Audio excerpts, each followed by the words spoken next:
There are two myths in the home buying process. Hi, it's Esther Anderson with JP and Associates. The 2020 Millennial Home Buyers Report showed that this generation is not really any different from previous ones when it comes to home ownership goals.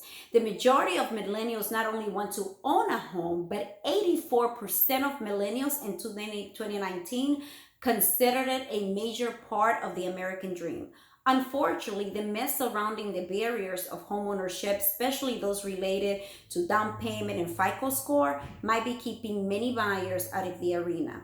The piece also revealed that millennials have to navigate a lot of obstacles to be able to own a home. According to the 2020 survey, saving for a down payment is the biggest barrier for 50% of millennials. Millennials are not unpacking two of the biggest myths that may be standing in the way of home ownership amongst all generation. Is a great place to start to debunking this process. Myth number one, I need 20% down. Many buyers often overestimate what they need to qualify for a home loan. A down payment of 20% for a home, let's say 210,000, will be about 42,000. Only about 30% of millennials have enough in savings to cover that, not to mention the additional closing costs. While many potential buyers still think that they need to put at least 20% down for a down payment for their dream home, they often do not realize how many assistance programs are available with as little as 3% down. With a bit of research, many renters may be able to enter the housing market sooner than they ever imagined.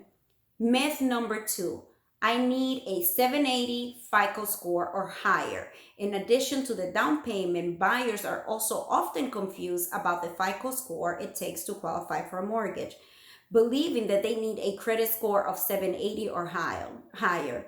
Ellie Mae latest original insight report, which focused on recent closed approved loans, showed the truth is over 50% of approved loans were granted with a FICO score below.